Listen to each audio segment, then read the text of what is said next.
look at the old intro. What's good, everybody? Welcome in to a very, very special SummerSlam watch along. We decided this one's going to be free for everybody, although we do appreciate all of our premium members. We will get that value to you in the very, very, very, very near future. But we thought this was special, so we wanted everybody to be involved. I know we're going to have a big number here.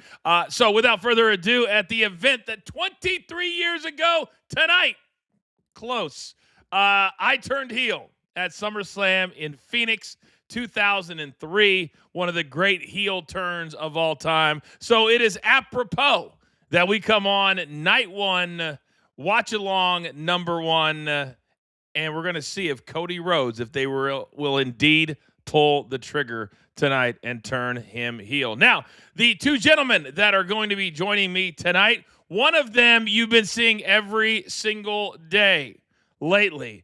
But look who's back. Look who is back. Our numbers guy for a reason. Say hello to Rafael Esparza. Good evening, Rafael.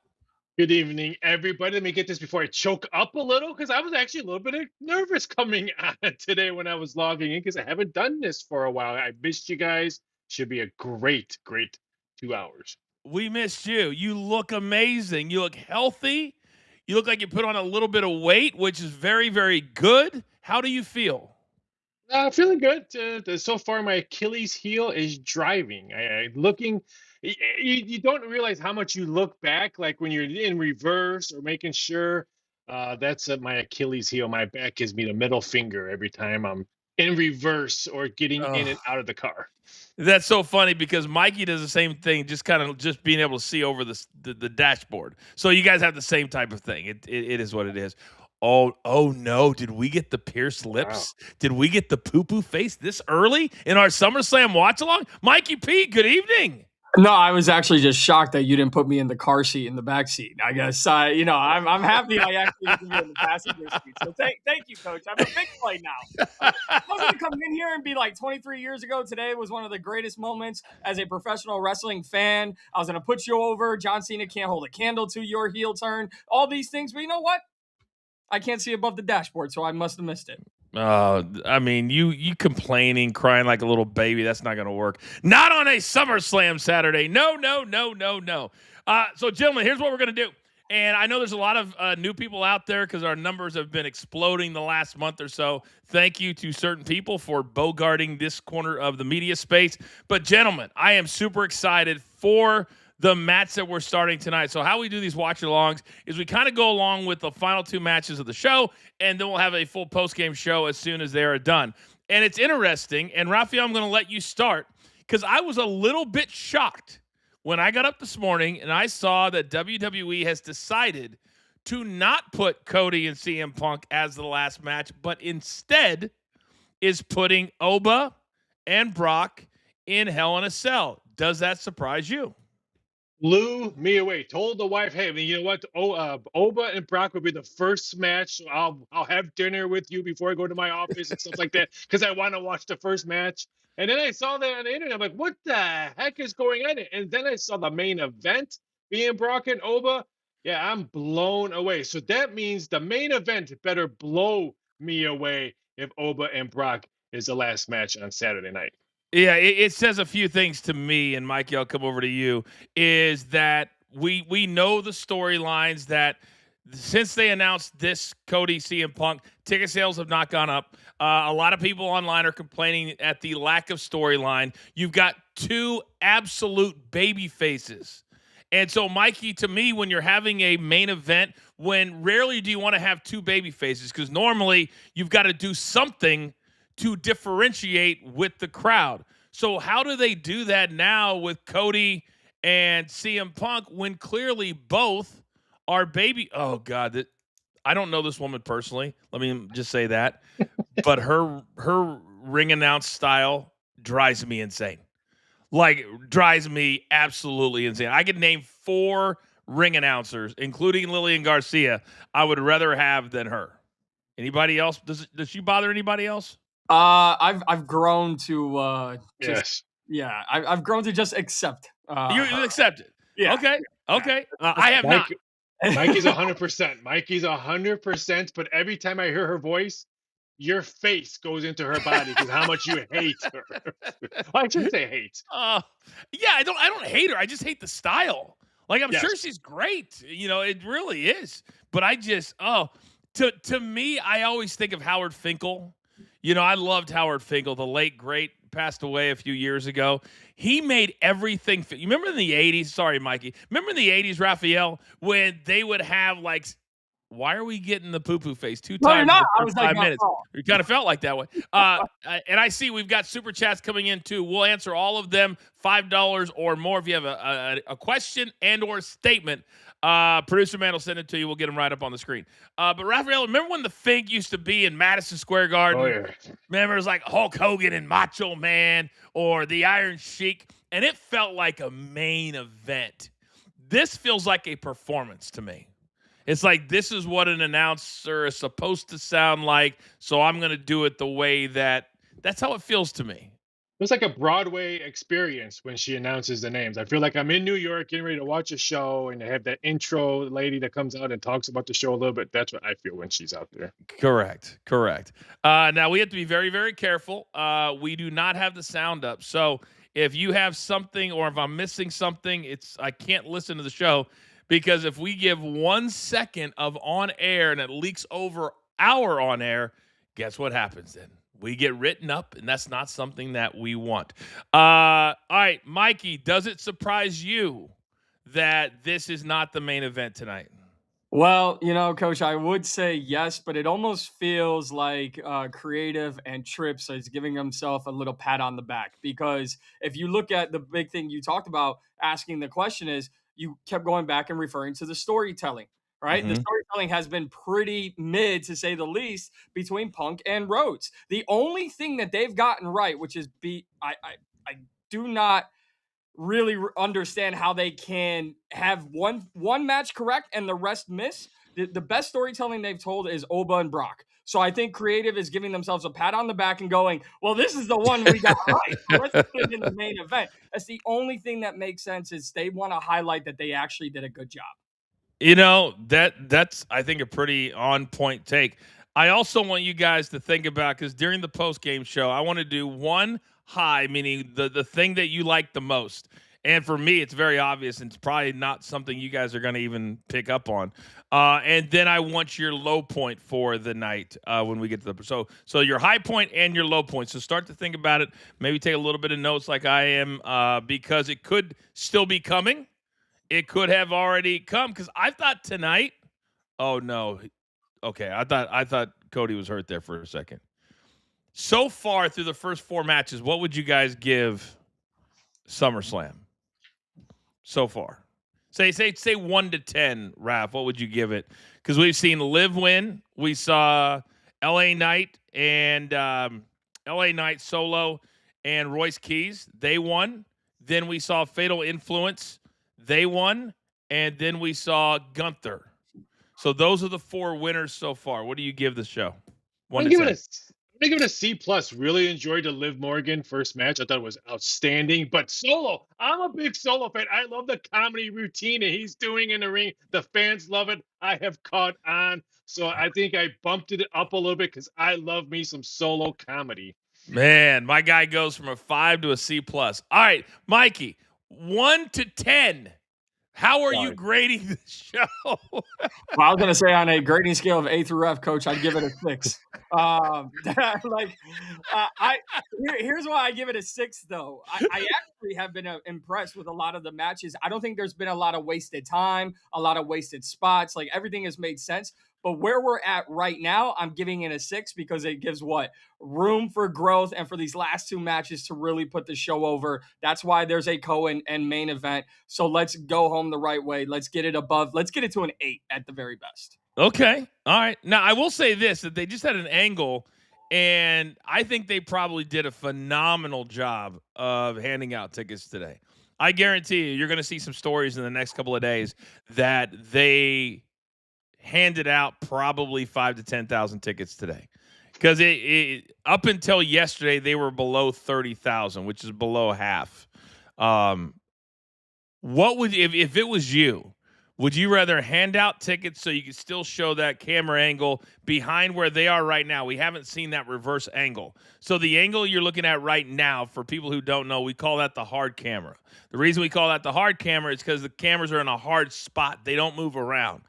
But the reverse angle of that, shooting back towards the hard camera, is normally where the empty seats are because you don't see them a lot. What would you rather do? Have the empty seats, Raph, or would you rather not be not This is the not casino. This is the casino out of me. You need butts and seats because if you give out free tickets, they're gonna drink. They might grab some food. They might grab some T-shirts and stuff like that. So you put butts in seats, and hopefully they spend money on something else with that free ticket that they got. Man, that's an interesting take because that is normally what you do in a casino. You're absolutely right. Okay, we do have from the chat. Denise said I'm assuming that's Denise from Busted Open, I guess. Denise said somebody got a floor seat for $48. I did look it up, and in the last 24 hours, you could get seats for as low as like $44. So if you're selling floor seats for $48, let's say at noon, I could see how they could sell a lot today. Wouldn't you guys think so? Yeah. Yeah. I mean, think about either discounted tickets or giving away tickets. Think about how much Danhausen merch you could sell, Coach. I'm not even making a reference to the guy you can't stand. It's just if he's the top seller, you get everybody in the door. How much money are you turning over by selling all those T-shirts? Hey, Rafael, have I mentioned to you how much I've missed having you around me so I don't have to deal with this right here when he knows he's going to piss me off with that reference. I watch all the shows. Sometimes I'm not live because I'm at other things, but I watch them, and I can't believe he said that because I know how much you don't like Danhausen right now. It's driving me insane. But you know what? You know what's funny is I feel like at BTT Wrestling, whether it's Coach and Bro, 2 Count, or whatever, I feel like we're on a delay. Meaning people will come in and go, oh, I hate when they say this. And then about 3 months later, you see the same guy going, you know what? This is why I watch all the shows because they're the only ones that give it to me straight. We're always on a delay. I promise you in 3 months, I'm not getting any more Danhausen, Coach. Danhausen is great for the kids. It is until you put them on every show multiple times a show, and then you put them in the dumbest storyline in the history of storylines.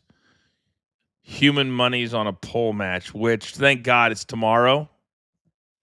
So you can have all your little digs at me, Mikey, ready to go. I can see that on your face right now. Coach, I wouldn't take a dig. I was just mentioning, I could have said anybody. I apologize. I could have said Cody. I could have said Punk. I could have said, better yet, I could have put over Oba, right? Because everybody and their grandmother can apparently do the Oba strut on TikTok these days. So get a free ticket and buy Oba gear. Okay. All right, real quick, the match that's going on. The reason I haven't talked about it, there's not a whole lot going on. I really thought, guys, that we would see Cody do something dirty and low down at the start of the match. Because when you have these two guys and you just do a straight wrestling match, do you notice? Look at the crowd right now. What do you guys notice about the crowd right now? They're all sitting. Bored. Bored. They're all sitting. Bored. They're all sitting. We've seen these matches. We've seen these guys. So you've got to give me something else. And to me, sometimes you give the fans what you want. Right, Mikey? Yep. It's like we've seen Cody for almost 5 years since he came back, white meat babyface. So even if you're Cody and those checks are big with the merchandise, wouldn't you want a little something new, Mikey? Yeah, well, let me ask you this, Coach, because obviously I've never, we love to point out here at BTT how I've never competed in anything. Why can't you have the heel turn during the match? Make something explosive. It feels like with Triple H, everything has to happen right before a match or right after a match. I understand that's usually the spot where it makes sense, but if you have them go over, wake this crowd up. You have them turn heel in the middle of the match. Now let's get some excitement in there, and then you have something to build off of. It shouldn't always have to come at the end of the match. That's actually exactly what I was talking about. So you just hit the nail on the head. I was talking about Nosebleeds for tomorrow, $50 after fees. So still tickets on sale tomorrow for $50. That was kind of my point, is doing something in the match that a heel would do.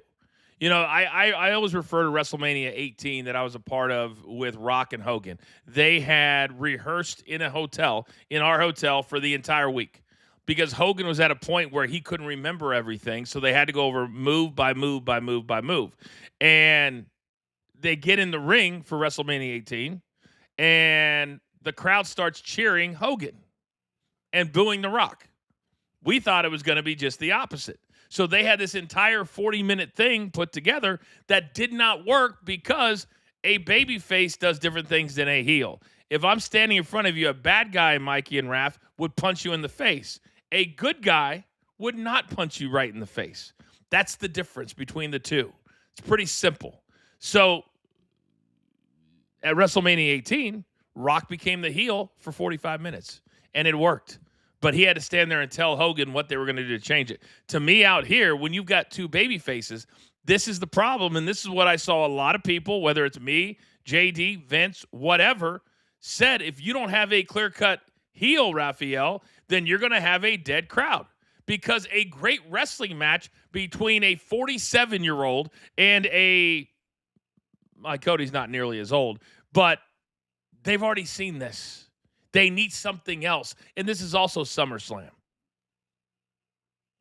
Okay, I got a question for you. You've been in this situation, and maybe Mikey can put his 2 cents on it. You're the writer for this one. How are you going to put Cody? How are you going to turn him completely heel in the match that the crowd is going to understand? Okay, you're a heel now. Because I don't think he's turning heel. I think he's going to take a long time off because he's going to promote Street Fighter, and then he's going to come back and get all his glory back. See, I hate the fact that you think like that.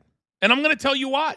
Because everybody thinks that way. Why? Because they've programmed us to think that way. Why would he need to miss any time to promote Street Fighter? The movie's bad, I heard. Let's say it's great. He's on SmackDown. He's on Fridays. That's it. You can't promote the movie on the Today Show on Monday, Tuesday, Wednesday, Thursday, and still show up. This was a conversation I had with The Rock a long time ago. When he left for the movies, he left cold turkey. His movies made no money. Why? Because wrestling fans are petty as hell. And they're like, we made you, now you're going to turn your back on us? And by the way, we've still missed nothing in this match. And how long have we been? How long? So it's 5:07. How long have we been on the air? So I'm looking. 19 minutes. Okay, 18 matches. So 18 minutes. We've been on the air, and we came on during the first entrance. So we're talking almost 20 minutes of nothing. And this is supposed to be for the biggest prize in the game. This is also why, guys, I hate having 2 world championships. Does that bother anybody else? Right? From the start. From the start, right? Yep. Right? Mikey, because to me, you got Roman as a world heavyweight champion. Everybody should be chasing him. But you have CM Punk is the undisputed. Some people think this is the big one, whatever. To me, world heavyweight championship is what it is. Yeah, and I would agree with that. And it just comes down to, it goes back to the bad creative, the bad storytelling. We want to have a brand split, but then all of a sudden Solo Sikoa is showing up on Monday Night Raw, but he's supposed to be a part of SmackDown. He might be at your cousin's dinner on Wednesday. Like, we don't know what's going on anymore. Whoa, cousin. We just don't know. We really don't know. Everyone just shows up whenever they want. If you wanted to bring credibility, you have to be strong and consistent strictly on Mondays and strictly on Fridays. And they don't do that. So I think it kind of kills the aura of what these wrestlers are doing. All right, here we go. We got an elbow drop. See, I think I love your point. I think opposite. I don't think they have enough stars to have a brand split. I think you need to see Roman on Mondays and Fridays. You need to see CM Punk on Mondays and Fridays. You need to see, and they're all chasing one thing instead of separating it out. Now you got, who else on SmackDown do you have that whoever wins this match right here is going to step in and be in the next program leading up to WrestlePalooza, King of the Ring, whatever it is? Who's the next guy on SmackDown? Oh, that wasn't bad. 2. Okay. 2.5. Little known fact, boy, Charles Robinson, the referee in the match right now, him and I, when I was training for a marathon, we used to run inside the arenas every single day. We would run, sometimes for an hour. How many times did you lap him? He's a much better long distance runner than me. Like, I struggle to keep up with him. He also had one of the great gimmicks when he got to play miniature Ric Flair. Back in the day, he got to play miniature Ric Flair. So he's an all-time good dude, great father, heart of gold. When I think of the good stuff, because everybody, sometimes it's easy to just think of the bad things. But, man, I had a lot of good times in the WWE, and that dude right there. I mean, back in the day, guys, you had everybody right now would be backstage watching this on a what are we doing? See, that's all right. So that move right there, if you're CM Punk and you're the champion, are you standing there for 20 seconds waiting for him to? Where are you guys at right now on your feed? Yeah, they're doing the replay of the move. Yeah, replay. Yeah, okay, so we're exactly the same spot. So the replay, great camera angles, but I don't like it when you have a move that takes so long to do it that it makes your opponent look like a dumbass. Yes. You know what I'm saying? Yeah. It just why would you stand there and wait for him to do all that? We saw it a couple times today, right? It's I always think about Io Sky at Survivor Series off the top of the cage when they all she's up there for like 60 seconds and you got 8 girls that let's see how close we can get so she can come over on top of us. Oh wait, she's not there yet. Get closer. It's Christmas time. It's like an elementary school field trip. Everybody get together. Yeah, it is. All they do is they're holding hands. Everyone have their partner. Big time thank you to everybody watching so far. The chat is absolutely popping. If you have a question, you can ask it through a super chat. We'll read anything $5 or more, $10 or more. Maybe we'll throw you on the Coach and Brolette wheel. We do have one real quick as we try to kill time because they're in the figure 4 leg lock. My man Shlomo from India, I believe, says, so Britt, Paige, and Nikki needed some fatal influence magic. I thought that they are the legends, yet they were unable to have a story without the real stars. We can throw that up for a second from Producer Man. Shlomo, fatal influence right now, and everybody needs to understand it. We'll talk about it in the post-game show. Fatal influence is the best female act in the WWE right now. And I don't think it's close. We'll talk all about Fatal Influence come up. Shlomo, thank you for that super chat. Keep them coming. Support the brand. All right, so boys, now we have CM Punk trying to win with a figure 4. What have you made of this match so far? Is it memorable? Is it boring? Are we missing something great? What do we think? So I would say, Coach, because obviously we're doing the show and just by what I've been able to see, the only time, and what everyone's anticipating a Cody heel turn, the only time the crowd has gotten on their feet or I see any sort of body language is when Cody is on the offense. So if you were trying to turn him heel, oops, because Punk ain't getting them out of their seats from what I've seen. I have a really hard time criticizing guys for in-ring work, knowing how hard it is. But at the same time, when you're making millions and millions and you're expected to do your job and you're expected to be the best in the world, you cannot. It's 2 things. You're 47 years old, and if you're not wrestling matches consistently, you cannot. The one criticism of Nick Aldis, I would say, and Gunther is they both started to wear down fairly quickly, I thought. Mm-hmm. And, they tried to cover it in commentary with ring rust or haven't gone this long in a while. Well, if you're the world heavyweight champion, that's why house shows are so important. And this is why I think TKO, Rafael, only looks at the bottom line instead of how do we create greatness from our talent? And you do that allowing them to have dress rehearsals. And dress rehearsals are house shows on Friday, Saturday, Sunday before Monday. And you're seeing it right here. I feel like CM Punk, Rafael, has been gassed for a year. That's a great point, and I think everybody needs to go back and watch the Chris Van Vliet interview with Rusev. I don't know his correct name, but I'm just going to say Rusev right now. When he says he misses the house shows, he says that was his practice. That was everything, and he got to learn, practice some new moves. He loved the house. He loved the grind of the house shows. It was a great interview, and it made you put everything in my head for the past 2 years about how everyone is missing house shows. It's a great interview. Van Vliet is in the front row, by the way. Say what you want. He's the consummate baby face. And a lot of the moves they've made, certainly Chris Van Vliet's a part of. Love that guy. I was on his show 2 different times so far. All right, so CM Punk's on top of Cody Rhodes. We're now 26 minutes into producer man. So 26 minutes in, and I think I've seen one. Oh, Cody Cutter. 1, 2. Oh, wow. Mikey, I think you're right. This crowd wants, at least this crowd, they want Cody to win.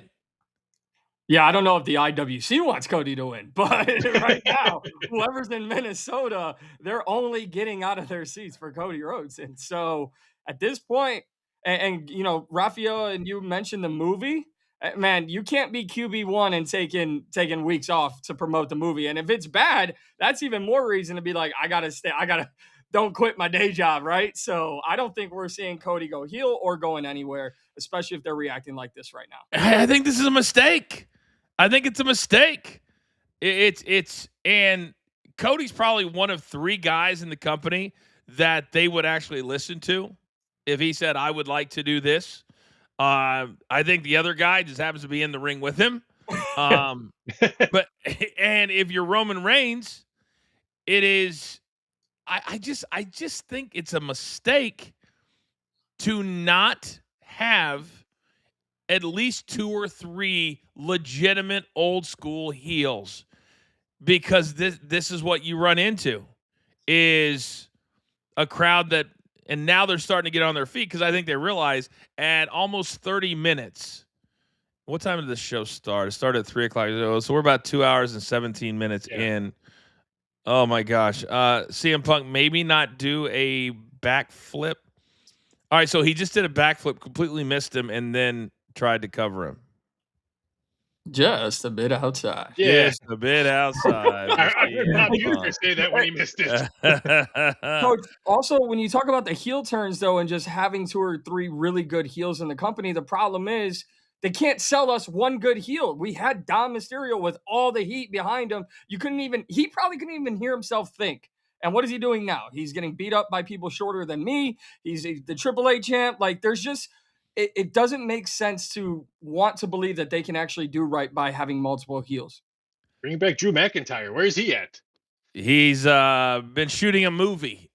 Do not get me started on missing days. Do not get me started on missing days. Oh, by the way, Roman Reigns is also in Street Fighter. Yeah. So if Cody's going to miss days, then Roman Reigns has got to miss those same days. We're talking about movie promotion. How are we not? This is what I used to tell The Rock. Like, you can't come for one day. You can't fly in on a private jet. Logan Paul doesn't leave for Monday Night Raw until Monday morning. All right, we just had his finisher, but he's not on now. Okay, so we have CM Punk's finisher, and Cody is right next to he's going to grab the. Okay, so did you notice why he's able to kick out of that finisher and not bury the finish? Anyone? Nope. Because what they did, and this is where I will give Punk credit, is that see how he paused and grabbed his knee? Yeah, his knee. Yeah. So you're talking about 8 to 10 seconds that he paused before he covered him. That gave Cody enough time to gather himself and kick out at 2.5. Those are just little things that new talent doesn't understand. It's the timing. It's the protecting the other talent and then protecting your finishing move too. because you're like, man, finish should be over. Oh, my knee, my knee, my knee, my knee. Now we get over on him, but it's too late. And so a lot of the work that Cody did on the knee helped him not lose. Does that make sense? Yeah, absolutely. And you know what else makes sense, Coach? I knew why there was going to be two tables today, 2 announced booths tonight, and it's always the Spanish announced table. Yeah, it's always the Spanish table. That used to be our biggest joke with the guys. And they didn't like it very much. I can tell you that. They did not like to have their table always be split. I will say I do like the new tables. Like, look at Cole's table. That's pretty cool. Yes. They're like very modern, you know? And now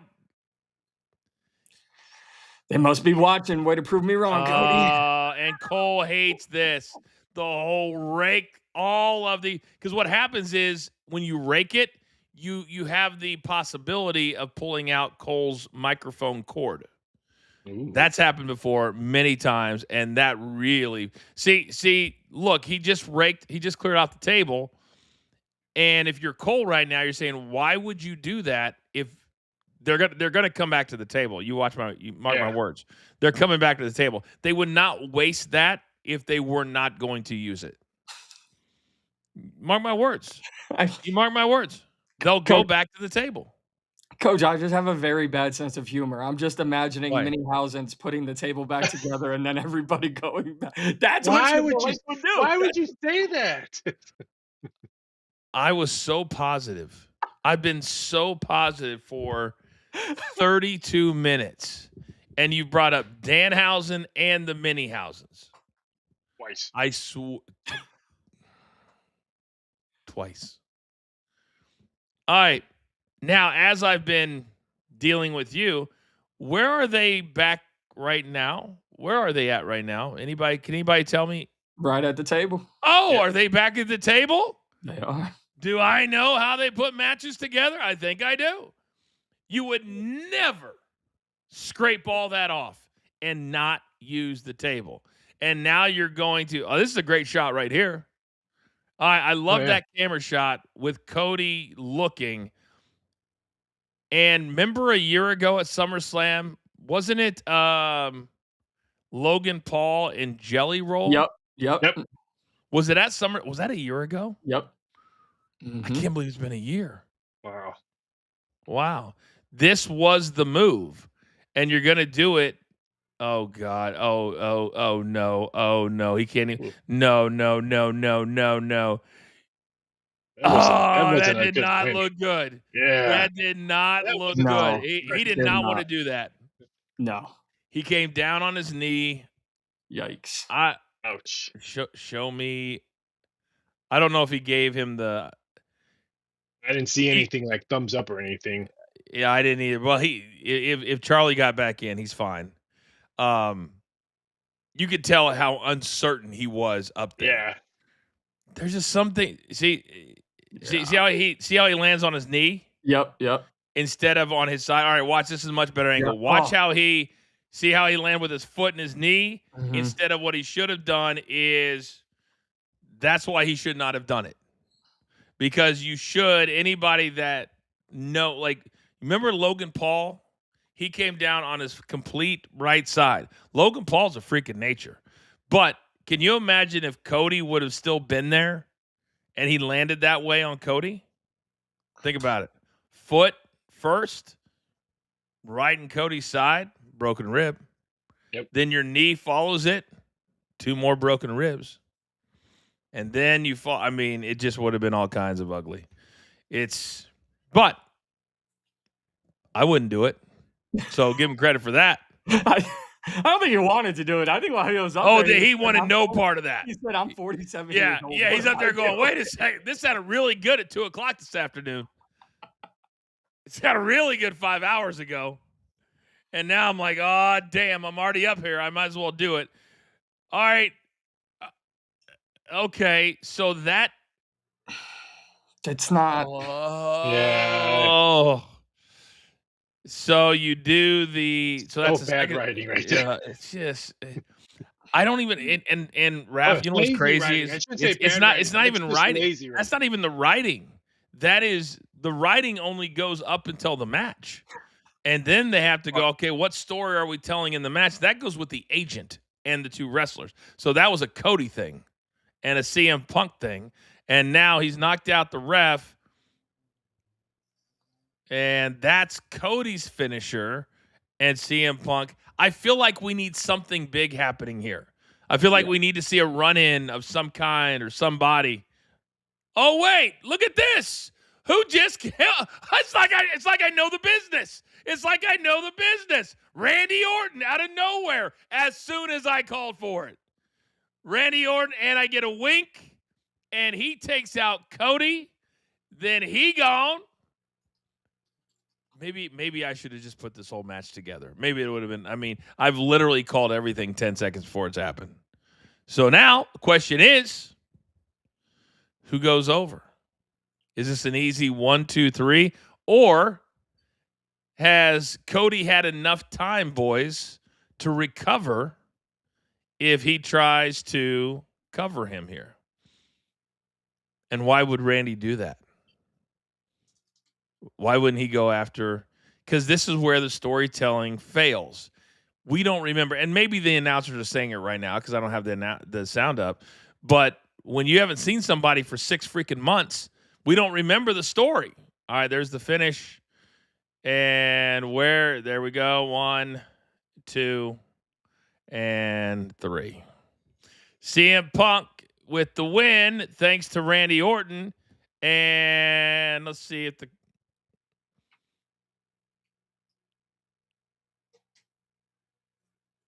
I wish he would shave on the days that he performs. It's all gray. It's all gray. It's just.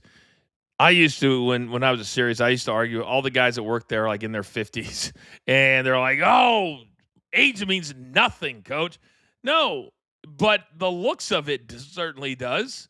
Like, there's a reason there's no 48-year-old quarterback in the NFL, and we've got a 48-year-old undisputed champion of the world. At least try to look the part. We're trying to lock down a long-term deal for Vince with Just for Men because he refuses to color his hair. I would think that'd be an easy one for CM Punk. Yeah. All right, what do we make that match? Either one of you.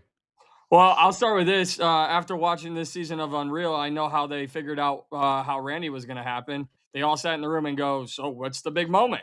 Randy. And that's it. That's what we got. I mean, like, it was a B. I'm going to be very gracious here. That was a B- C+ match for two of the biggest stars in the company. I think the match gave us exactly what we thought, Rafael, is there wasn't a lot of juice coming into it. The crowd is like, what? Clearly the crowd wanted Cody to win. That's very obvious. And now CM Punk's trying to sell his knee. That's one of the few times, Rafael, we've seen Cody. You can't call it clean. He didn't lose clean. They still had to protect him. Like, Cody does not lose clean in this company. He doesn't. And now I know CM Punk, and I guarantee you CM Punk right now is like, that did not hit. That did not hit. Oh, yeah. They knew that from the start with the crowd. They knew that right from the start, probably. And think back to 6 months ago, what everyone was saying after his match with Roman and how good it was at WrestleMania. And so now you're telling me 6 months later he's fallen off a cliff? You're talking about CM Punk? Yes. What? It's amazing what you can do one time. That's how I look at WrestleMania. Is he had, I think, one match with Finn Balor from January all the way to April. And when you got a guy who wrestled 4 days a week and it was as good as Triple H, I mean, unless they start getting these guys ring time, you're going to have a bunch of matches that look old and look slow and look like Gunther and with no pace to them, unless you have, a 6-man young tag. Some of you in the chat are something else. Some of you in the chat are something else. All right. So you said B minus, Mikey. Being as nice as I can be. It just. Oh, they get a. All right. Say if WWE Radio now gets. I can't turn it up to see what they're saying about that. It's so funny because so many people are like, "You should be so angry. You should be so angry." They didn't even promote my old show, which still exists. They didn't even promote it as part of the day of SiriusXM Radio. They promoted Busted Open, Peter Rosenberg, and Not Sam, who all work for WWE. So I'm not upset. I'm not upset. I don't know if I could have done a show and been honest about it on a thing called WWE Radio. Does the money that I lost suck? I mean, in the short term, but in the long term, I don't think I could have. Does that make sense to you guys? Like doing a show where, and they've said, we're not changing anything. Let's be honest. You can't criticize the company that owns the station that you're on. You know what I mean? Exactly. So, no, it makes authenticity, Coach. There it is. Like word of the day. So I know my boy Vic Joseph, who I like a lot, and Booker T, they're calling it on radio. It's interesting. I'd be interested to hear what it sounds like on radio, because you can hear all of every pay-per-view. And here's where I went. Rafael, let me come to you, and then Mikey next. Is if you're ESPN and you're trying to get people to pay $30 for every PLE, then how do you feel about WWE going out and securing another deal where people have another place to consume the same show? Does that make sense? Yeah. Oh yeah. Well, let's say it's 10,000 people. That's $300,000. Nine times out of 10, if I'm watching the Cubs game and they're on the road and I want to listen to the radio of Chicago of the play-by-play, I'm going to listen to the radio station. So now I'm listening to the audio of play-by-play radio, but I'm watching on TV with no audio. So it's almost like the same thing. If you're not a Michael Cole fan, you turn on WWE radio and watch them two perform it on that. Now that way would be a win-win. You may have just missed my point a little bit. A little bit. That would be a win-win. Yeah. By the way, we've got a really big number, over 1,000 people watching us live right now. So thank you guys very much for finding us. That's how I think, and we talk about all the time on all three different shows. Mikey, is when you're taking a check from so many different players, eventually you have to say, this, I can't take any more checks. And this new WWE radio and having Raw. If I'm Netflix, I'm not happy. But really, ESPN, I'm not happy. Mikey, your take. Coach, I'd honestly love to hear it from your perspective, because, yes, good commentary can tell a story, but we're also supposed to combine the professional wrestling side of this with the storytelling aspect. That's what made this business so beautiful to a young Mikey P growing up, right? Because the commentators sold it and the wrestlers performed it. If I'm just listening, you better be the greatest radio storyteller of all time to make me go, when I get home, I want to go back and watch. If you don't do that, then all right, then at least I got the play-by-play updates. And that's about all you need. Well, Ben Becker's in the chat said, I listened earlier. It sounded a lot better. The crowd sounded louder. Okay, so there's one positive. WWE Radio you can get for $1 for 3 months.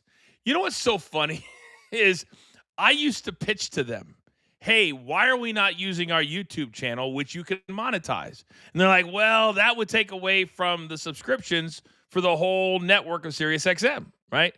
So now you can get WWE Radio for $1 for 3 months, which means they actually can charge a different price for something than what they told me. And so now $1 for 3 months, that's taking views away from the ESPN app. I'm just thinking about ESPN at this point. Coach, you're missing the point. You're bearing the lead here. What's the lead? That means for an exact total amount of $100, you could get Club WWE for a year and WWE Radio for 3 months. I mean, how dare you? For $100, Coach. That's very, very true.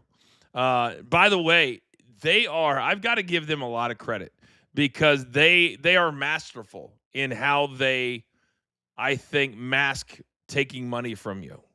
When it got to the point where the tickets, okay, that's too much. So what do we do? Well, if you join Club WWE, then you get a discount code. So we had somebody yesterday, Rafael, who was like, yeah, I got an $800 ticket for only $580. I'm like, what? So literally they're giving them discount codes if you become a Club WWE member. And what that person doesn't realize is that ticket isn't even worth $580. They're so overpriced that even 20% less or 25% is still way too high. It just is. Rafael, do you think they really wanted to get to a point where the tickets are priced so high that on day ofs, you're going to have a person who bought a ticket right away who really wanted to be and spend $3 or $4 grand sitting next to a person who paid $48 on Friday? To me, that you're just setting yourselves up.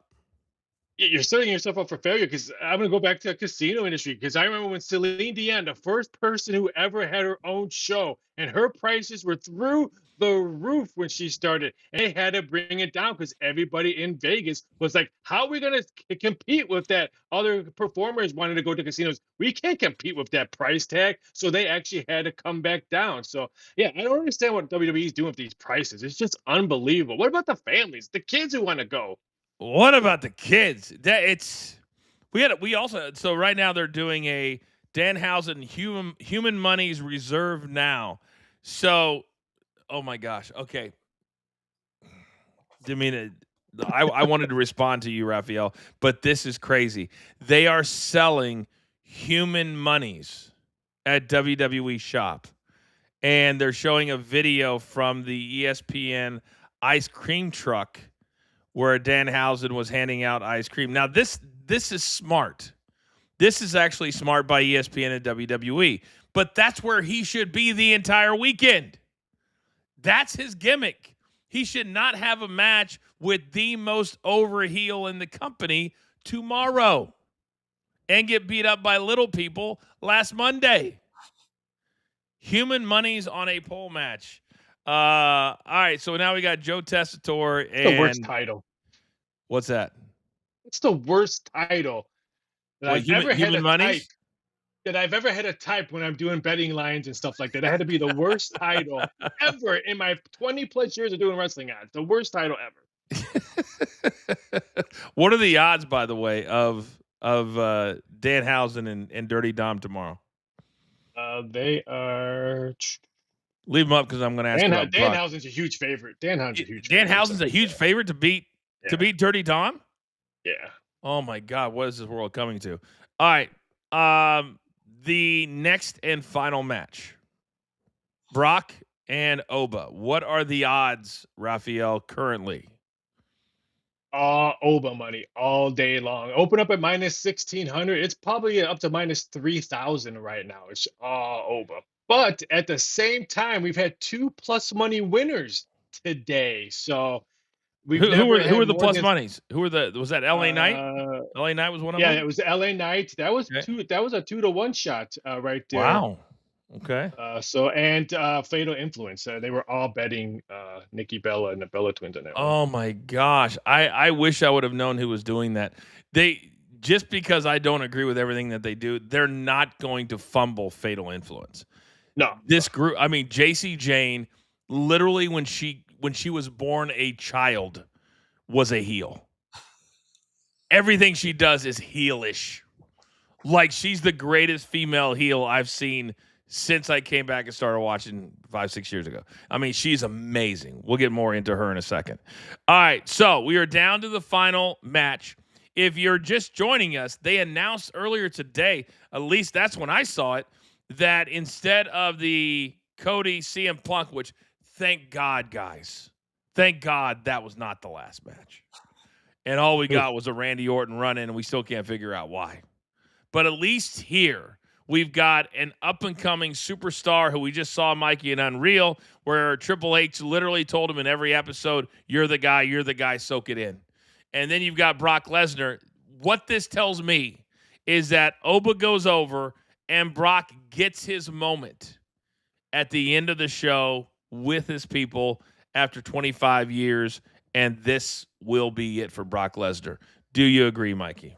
I do, but I'd like to take it a step further. This has to be the most physical, and I'm not just talking of the night. Like, I want 5-10 years from now, people to go back and go, think about how violent Brock and Oba were. If this is Brock's last ever match, I mean, we haven't gotten that storyline put into this. It's just been, Beast versus Ruler. I think if they really sell the violence and physicality of this, it could go down, if they do it right, as one of the best matches we've seen this year, because the storytelling has been some of the best we've seen this year. It was, and I hope a lot of people don't watch as much as we do or as much as I do, because I was really frustrated with Triple H earlier this week when he was asked a question on WWE radio about the young talent and bringing them up, and you watch Unreal. What did Bruce say in Unreal? They're not ready. They're not ready. All you heard was they're not ready. They're not ready. And then you have Triple H telling the story about, man, Brock would really kill me for saying this, but all day, every day, Oba's in his dressing room just soaking it up. And he's been such a great influence on Oba and and I'm like, wait a second. Tell me that story in 6 months. Don't tell me that story 3 days before two guys that are now in your main event that are supposed to be hating each other and killing each other. And now if I watch that interview, I'm like, these are just two guys that are going to try to perform in the most diabolical contraption that we've ever made in the WWE. Ever. Does that What about bother let you Brock guys? say that? What's that? What about let Brock say that 3 months, like you said, to your point, 6 months from now? Triple H doesn't need to say it. What if Brock says, I feel like I've done everything I can in this company. I feel good because Oba has been in my locker room day in and day out. I'm passing the torch to him. I'm good. That would be the right way to say that, not Triple H saying it on WWE radio. I don't care who says it. Say it in 3 months. I don't want to hear it now.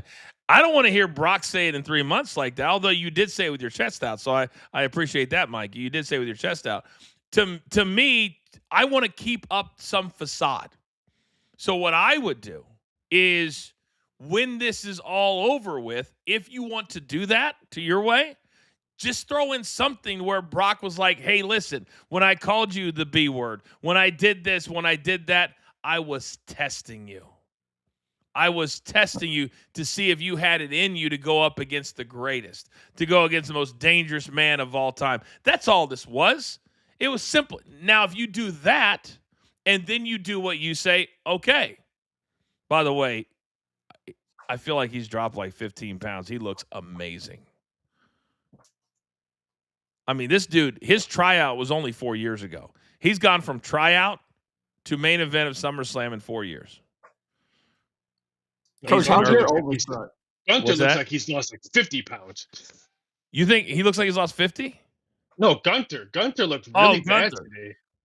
He looked thin and like he hasn't been lifting. Nope. Yeah. You can't just have the diet, and that's what, you guys are gonna get me so fired up. I'm gonna get clipped. It's gonna be all negatives. No, it's not your fault. It's just I think guys have forgotten what being a WWE superstar is all about, because they only show up once a week. It's like, yeah, I'm a performer, I'm an actor, whatever. Instead of, I need to look the part, get my ass in the gym 5 days a week. I'm lifting all the time, my cardio, doing practice like all of that is being that's how you're different.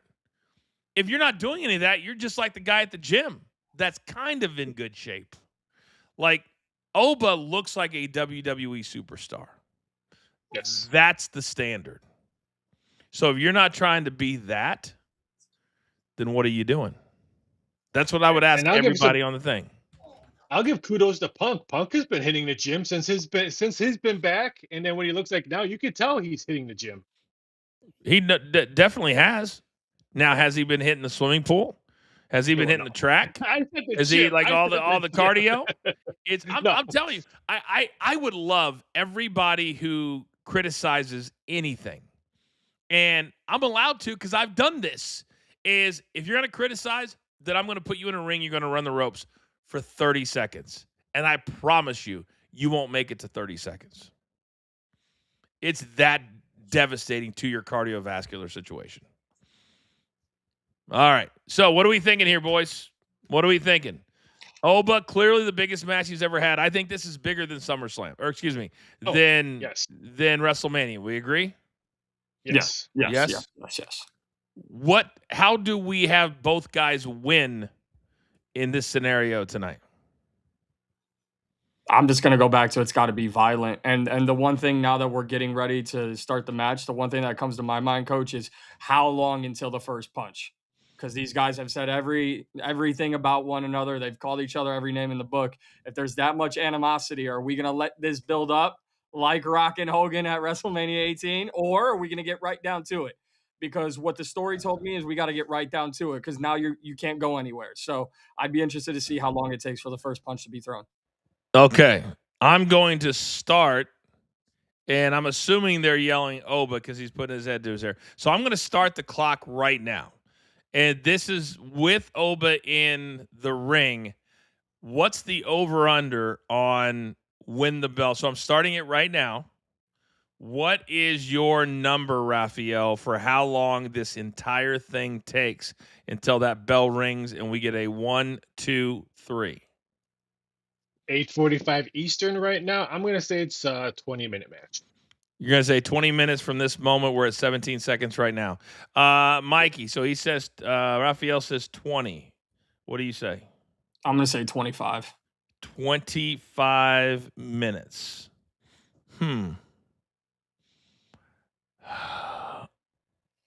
I think, wow, that's pretty cool. Wow, I love that color scheme a lot. I'm going to say that they don't believe these two can go that long. So I'm going to say it's going to be about 16 minutes. And I think it's going to be 16 minutes. I really, really do. Oh, Brock got a haircut.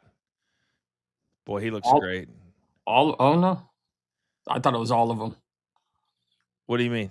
I thought we got a bald Brock Lesnar for a second. That's what I thought too. It was bald. Now, let me ask you this. Producer man, I don't know if we're able to put a poll into the chat. Let's, if we can, let's ask the chat who they think is going to be victorious tonight. And Brock and CM Punk are the same age. Do they look it?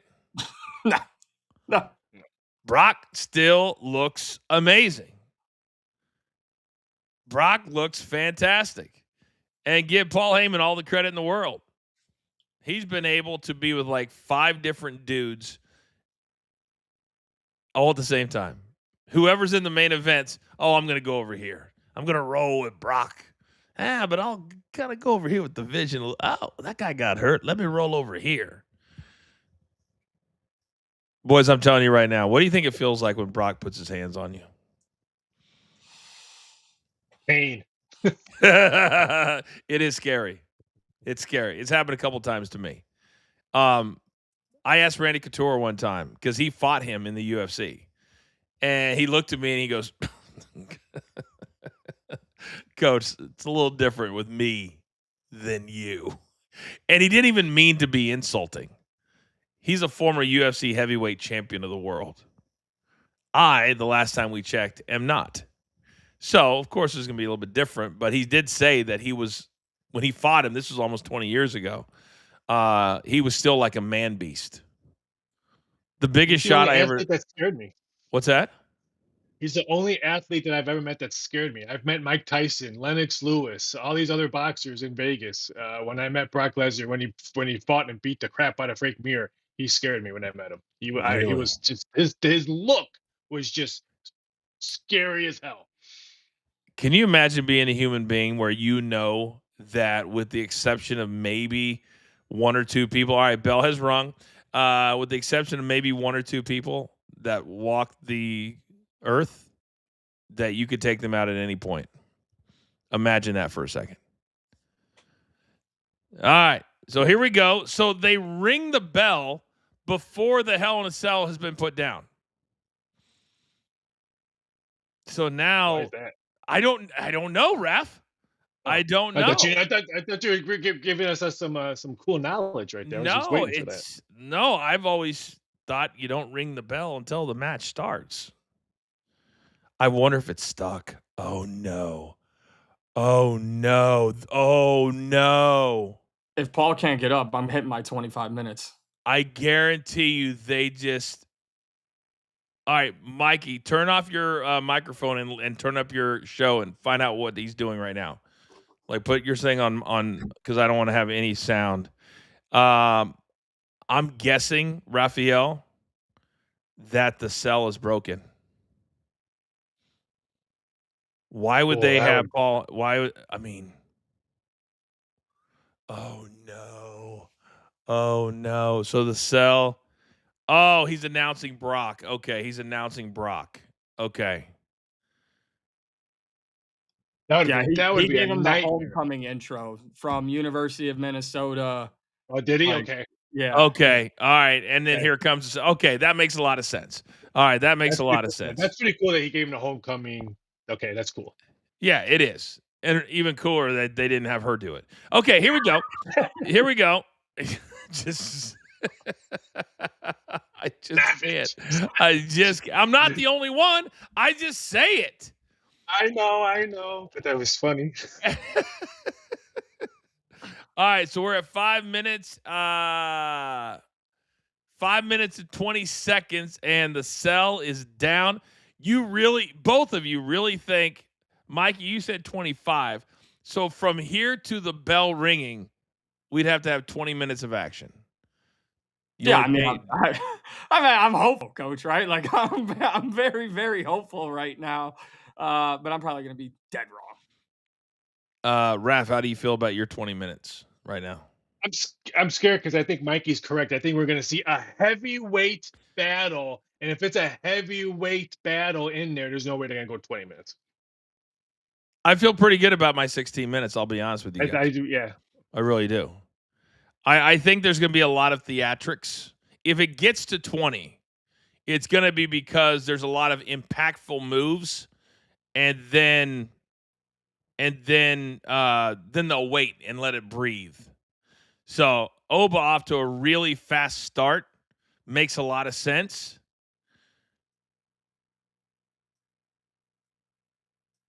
I mean, oof. Okay. So we're already to Suplex City. That's what I'm saying. If we're already at Suplex City a minute in, boys. Over under 5.5 Suplex Cities. What was the over under? 5.5. 5.5. 3. We got 3. So the prop. Any other props from this match, Ref? F5s by Brock. How long the match was going to be? I originally had 19.5 minutes. That's why I said 20. And everyone bet the over at 19.5 minutes. Everybody picked the over. So is that from when the bell rings? When the bell rings. Well, there's going to be some sports books that are going to be disputing because they rang the bell, or at least is what I heard, and then they did the announcement. So does it count from before? It's when the bell rings. So if it's at the first bell rings, that was on a stipulation. Wow. Okay. Well, the bell rang, and then Paul Heyman did the announcement, the hometown announcement. So we'll see if it even comes into play. If it's only like 12 minutes, it doesn't matter. But if they get to somewhere around 19 or 20, I'm gonna start sweating. You're gonna start. Yeah, exactly. All right. I just hope that we get like some big, like you said, some big impactful moments that don't take away everything. Like I care too much and I think too hard, but like Brock locking the cage on Monday Night Raw this past week makes me believe you've got to break through the Hell in a Cell at some point. Kind of a poetic moment. Yes. What about getting your hands on Paul Heyman? Do we need to do that? All right. So, here's what I'm talking about. God, I know way too much about wrestling. So they're letting it breathe, correct? Yep. Right? Yep. Letting the stair spot breathe. And then he did what? The table. Now, do you notice that cut from the camera angle to the other one and how that made it look even worse than probably what it looked like sitting at ringside? That's beautiful. See that right there? Did that look as bad as the other way? No. Come on, boys. It's like you're sitting here with a G. It's like you're sitting here with an absolute genius who's sat next to the genius. When they yell cut, this is why they go over all this stuff in the middle of the afternoon. When they're sitting there going, okay, we're going to have the table here, and then as soon as I whip, boom, let's cut, and then it looks absolutely perfect. So you got to give credit to the truck. Whew. I think of all the stairs and tables and stuff like that, I think it's gonna help me and Mikey for maybe 20 minutes because it's there's no add more question. time to it. Yeah, absolutely. I didn't think about that when I was doing numbers. Oh. No, you're right. I just don't know how much. Oh my God. It's so brutal. Wow. Oh, you gotta be what do they say? Call it a grown ass man to get in. I mean, Brock is not one of those dudes that's not gonna lay it in. He's gonna be like, hey man, I'll apologize now. But you're all right, there's number 4. I wonder if I think we're gonna cash that, Raph. We're at 4 suplexes. I will say this: it's already a lot better than Cody and CM Punk. Oh, yeah, without close. There's just way more to this, and I think if I'm those two guys, I'm sitting in the back going, man, I've got to really reinvent myself. No. Oh, all right, that's number 5. I thought he was going to do it towards the stairs. All right, so we need one more to cash the over. Oof. Brock's a little scraped up there. Yeah, just a little scrape. Where was the scrape at? On the right ribs. side of his rib, the right side of ribs from the table spot.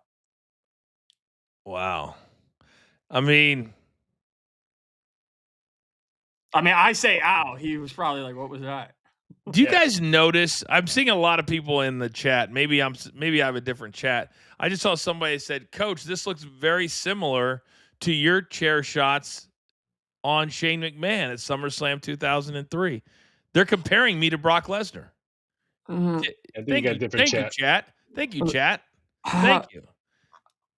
Same type of impact. Anyone? Yeah, that's where Brock learned it from, right? I mean, he was just a youngster back then.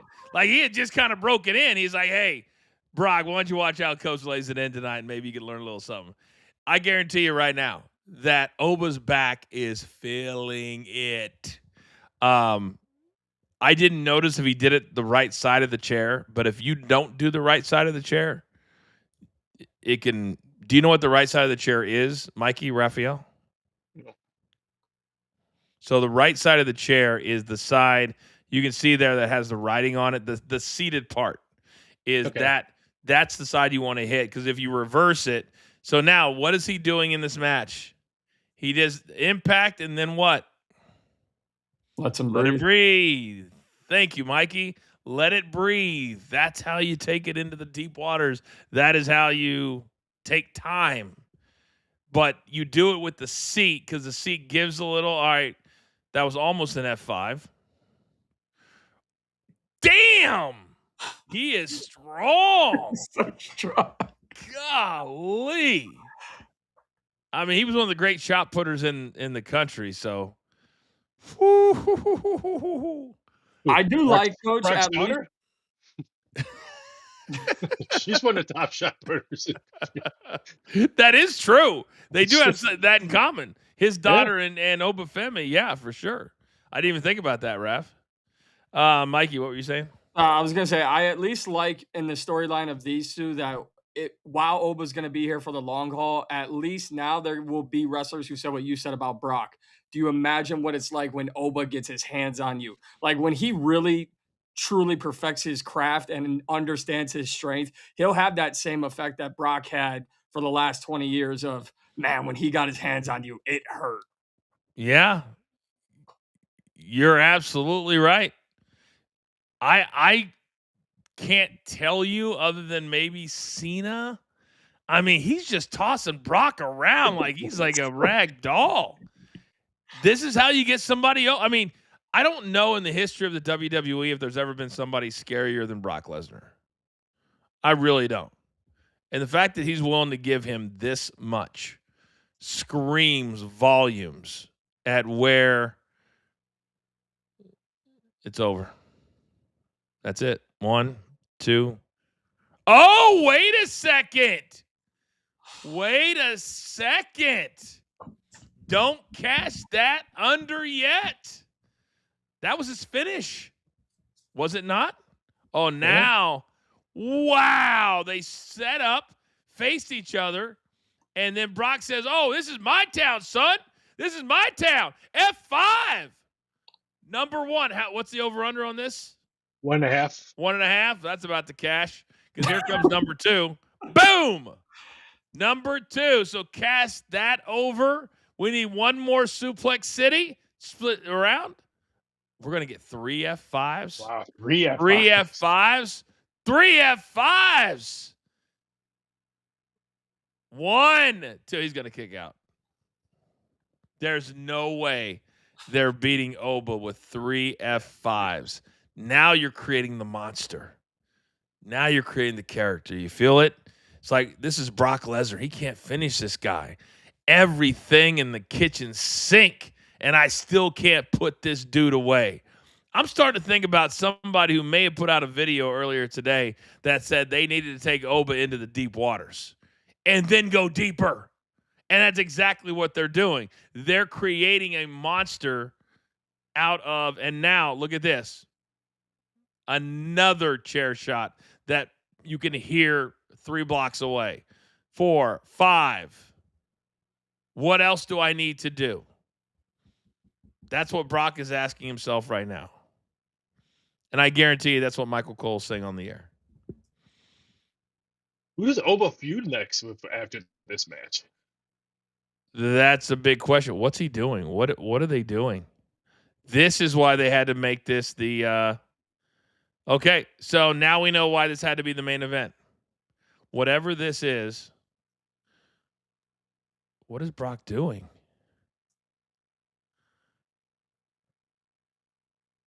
Oh. So he's taking off the padding. All right, so now basically he's telling the world that I need to have some hard wood in order to beat this dude. Interesting. Keep those super chats coming. We'll get all of them here at the end of the show, which may be coming very soon. You look at the referee going, no, son, there's no rules. Oh, we're going pile driver into the wood. Oh, my goodness. He's doing the Undertaker. 1, Wow. 2. That's so cool. No, and he kicks out. Oh, I don't care if you kicked that. That is so cool. That was really so cool. cool. Really, really cool. Wow. Match All right. Match of the night right there, just because of that. Just because of that.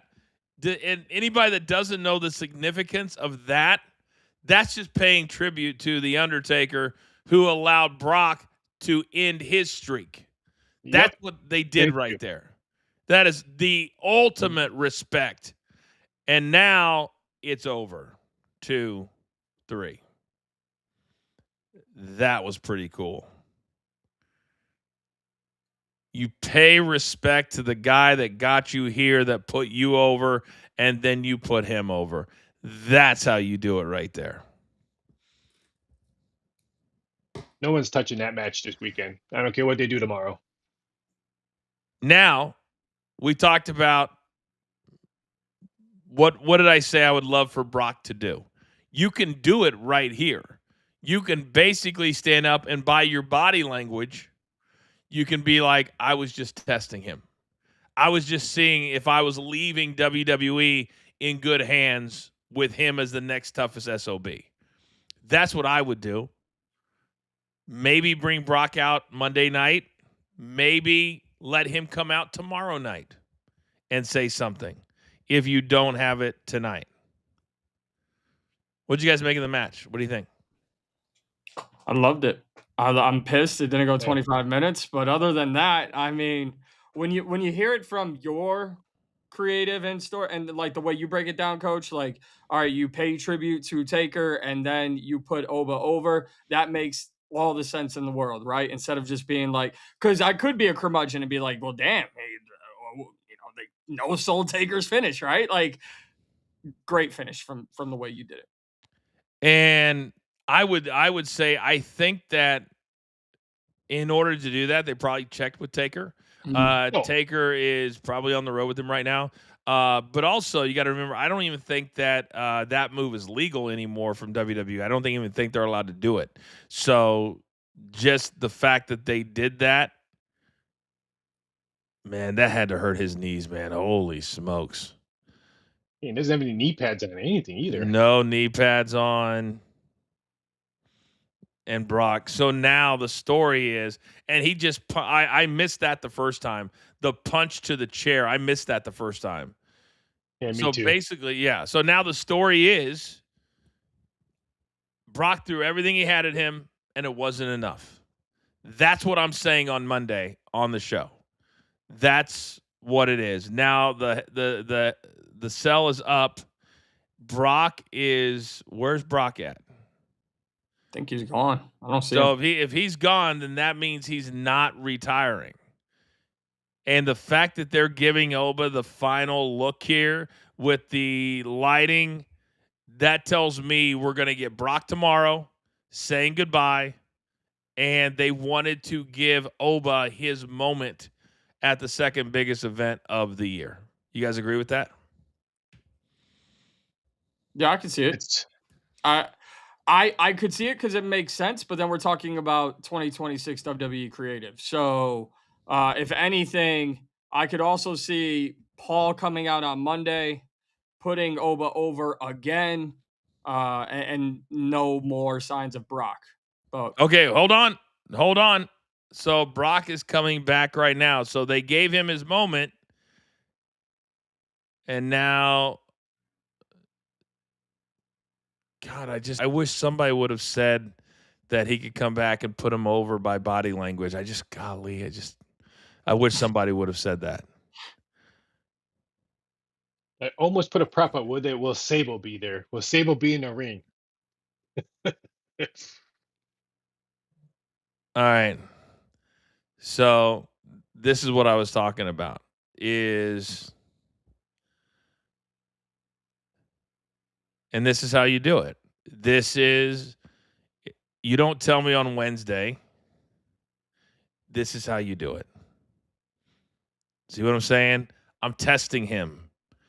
I had to see if he had it in him.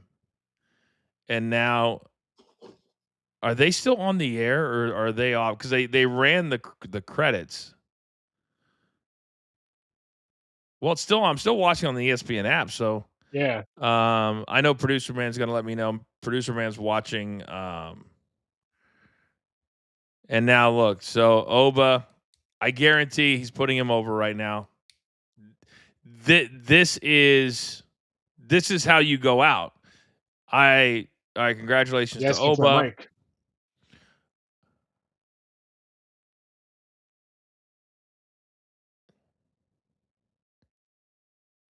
What do you say? This is the future. Brock, I want you guys out there to know I worked with Brock for at least 6 years, probably. And he is probably the smartest, most giving superstar that I've ever been around. And part of the reason he has this mystique is because it helped him negotiating. He wanted people to think that he had to have his own dressing room. He wanted people to, I don't want to get near him because he's scary to me. But when it comes to doing business, when it comes to doing this, one of the easiest guys in the world to work with. Because for him, it's all about business. It is all about business.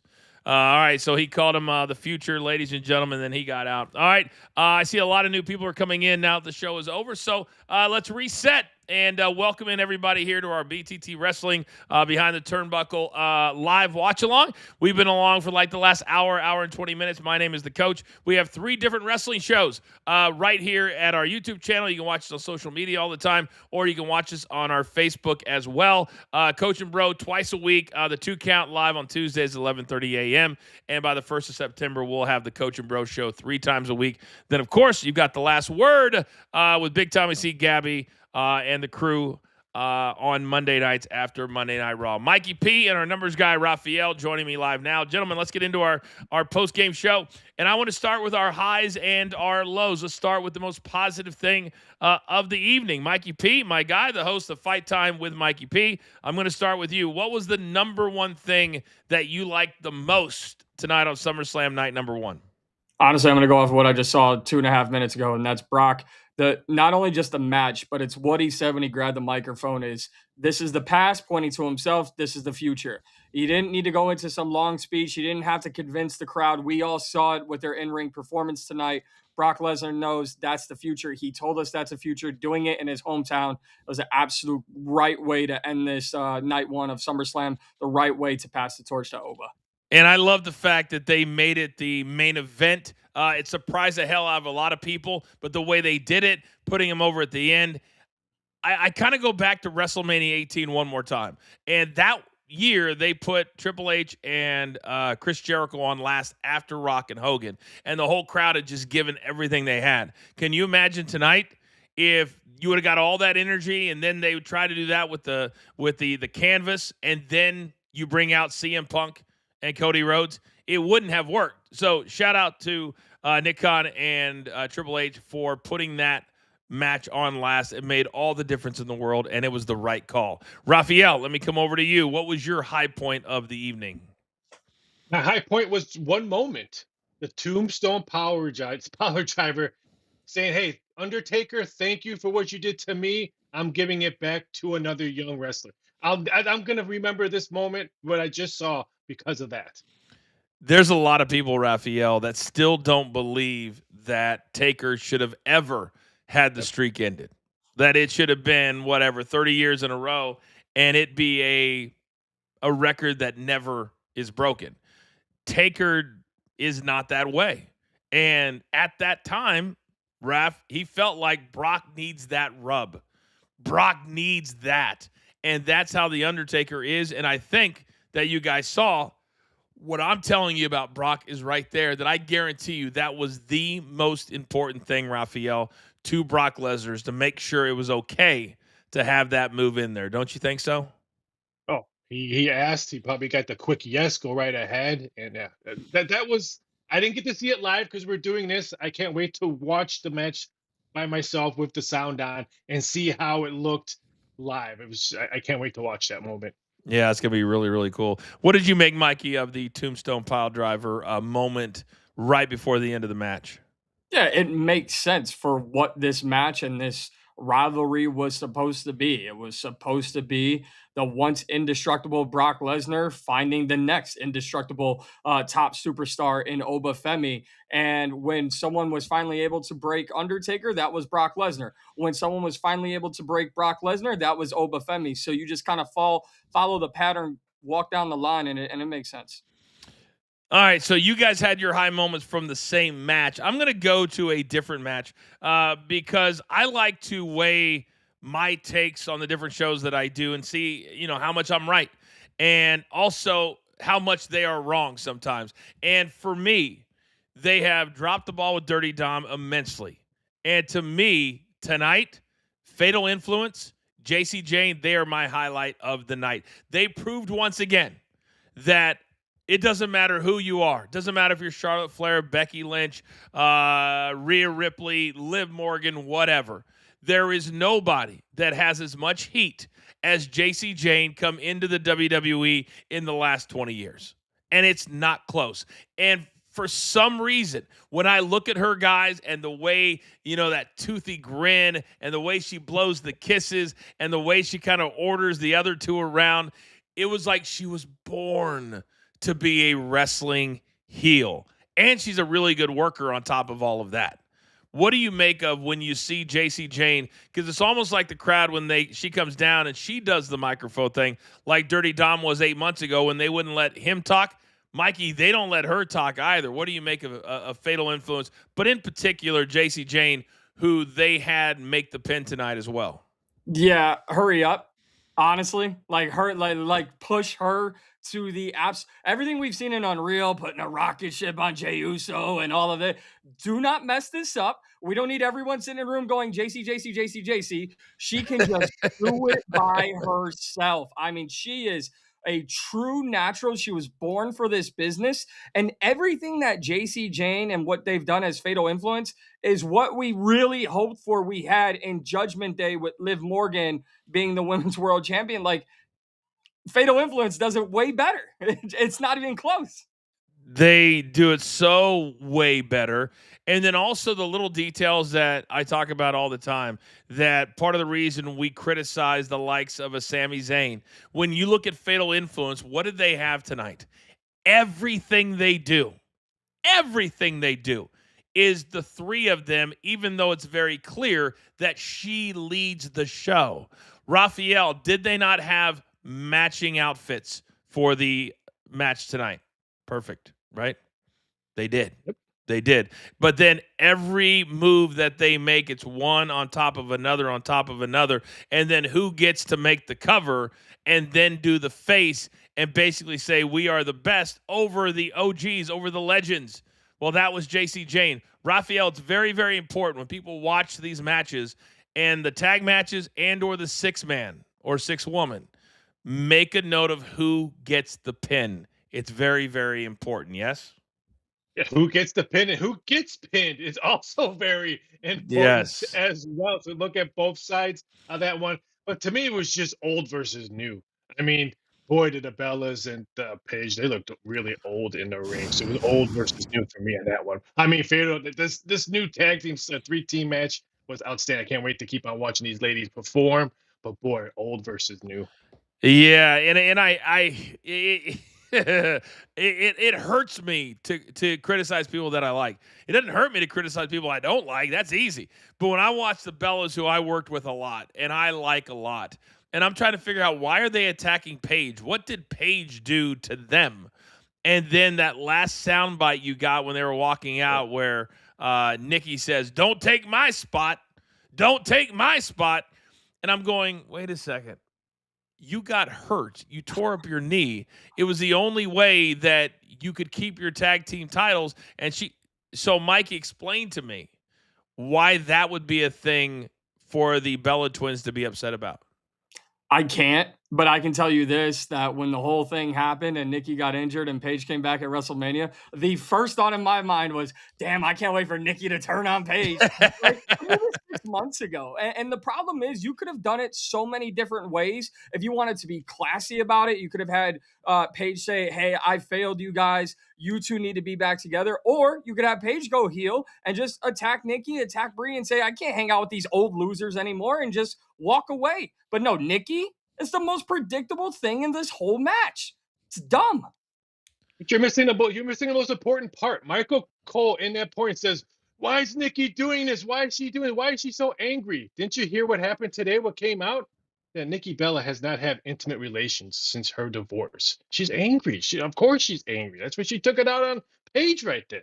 Come on, people. You missed the most important part. I mean, how I overlooked that point, I have no idea. How I overlooked that story. I found it. Yeah, I'm sure you did. I'm sure you did. And there's a lot of dudes out there right now that live in a delusional world of, man, I might have it. No, you don't. No. Rafael, no, you don't. No, you don't. I've said this about Kim Kardashian, and I will say the same thing about Nikki Bella. I got in an argument with a guy at ESPN because when we hired Kim Kardashian years ago, it was WrestleMania 2008. And I said, yeah, she couldn't read the card, but I was blown away up close in person because you never know from TV and pictures. I said, I was blown away. I said, she is the most stunning female I've ever been around. And my buddy's like, oh, hell no. Then fast forward, he takes a job with ESPN in LA. And I get a text one day and he goes, Coach, you were right. I said, listen, I'm right about a lot of things on the daily. What am I right about today? And he goes, I'm in line at a yogurt shop behind Kim Kardashian. And you were right about when you worked with her in 2008. I would say the same thing today. Who are we talking about right now? Anyone? Nikki Bella. Nikki Bella. Nikki Bella, the reason you guys have no shot is she is out of every league that's ever been invented ever on regular Earth. If I you've got a never new back been, and hip. What's that? I got a new back and hip. I'm ready to go. It's Coach. still not enough. Still not enough. She's a top fiver. She's an absolute top fiver, and she's as nice as they come. On top of everything else, an absolute sweetheart. There may be one person that doesn't think that, but I think everybody else does. She dropped Cooper DeJean like the flu, and Ralph's like, I got a new back and hit. Yeah. Cooper DeJean, like Cooper DeJean will have a statue in the Eagles facility one day, and she's just like, see ya. I'm not so sure if that's how it went because my boy has been having some high-profile flings the last 6 months. I think it might be Cooper just saying, hey, I'm young. No. You don't think that he dropped her? No. She you think she dropped Cooper? Oh yeah. Interesting. Chat, what do you think? This is the most important question we posed all night. Did Nikki Bella drop the guy from the Eagles or not? Let us know. All right, so we've done our highs for the night. So what was the one thing that we disliked the most? All right, Mikey, let me come over to you. What didn't you like? Mine's very, very specific, Coach, and it happened not on the show, but on my phone around the show, and that was saying Gunther, the career killer, spoils and ends Nick Aldis's in-ring debut. Tell me the story correctly, please. This is all we've been begging for 3+ years with creative. Tell the story correctly. You can't have video packages of Nick Aldis and everything he's done, and then your broadcast partner says in-ring debut. If I'm a first-time wrestling fan, I'm so confused. Is this guy a career killer, or what are we doing here? And then, I respect Michael Cole a lot. I do. I rode with him for 2 years, even though this week he told the world that he rode with the APA. But anyway, when he says this would be the most embarrassing thing to happen to Gunther, I'm paraphrasing. I'm like, why would you ever say that when you're looking at Nick Aldis? He looks the part. He moves the part. He has the family that comes. I mean, Nick, you could really do something with. I felt like that he's lost 2 years in his prime. And I don't know how, if he has any injuries or anything, but the way he looked tonight, I thought he looked phenomenal. And to me, would it have really hurt? He's no longer the career killer. What careers has he killed since John Cena and AJ Styles? None. So why are we acting like we can't have? I mean, can you imagine the pop for Nick Aldis if he wins tonight? Why couldn't we have had a run-in on Gunther to allow Nick to win? Why did the Randy Orton run-in mean anything? I'm sure we're going to find out on Monday or Friday. But what if we had somebody come in who has history with Gunther to help Nick Aldis? Would that have been frowned upon or pop like a son of a gun? Would have popped. We could have Sami Zayn or Finn Balor come into the ring as we saw during the week. But at least after the match, when he went and did that last thing, the crowd went absolutely mild. They went mild. You can hear the crowd that doesn't care.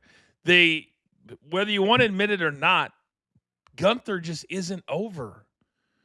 His days are past. Whether it's his fault or whether it's not, his days are past. The crowd doesn't want to watch him wrestle. It's too slow. And he's not a career killer. I feel like they have completely screwed up his path since last December. Do you guys agree or disagree? 100%. 100% agree.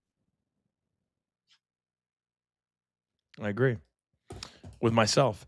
Rafael, coming over to you. What is the one thing that you dislike the most tonight? I'm gonna keep on beating the dead horse, but it's Gunther's physique, Gunther's stability. I mean, he was gassed out in 5 minutes. Hey, hit a treadmill, hit the weights. I think that's why people are booing you, because you don't even look the part anymore. And when you don't look the part anymore, it shows in your performance in the ring. I think that's what I'm probably the most disappointed part of today. I mean, there's professional pride is what we call it, right? Thank you. That's a great word. Pride. Thank you. It's and I don't want to hear from Gunther or CM Punk or any of these guys that are gassed out in 5 minutes and be like, no, what you're watching is wrong. No, that's being gassed out.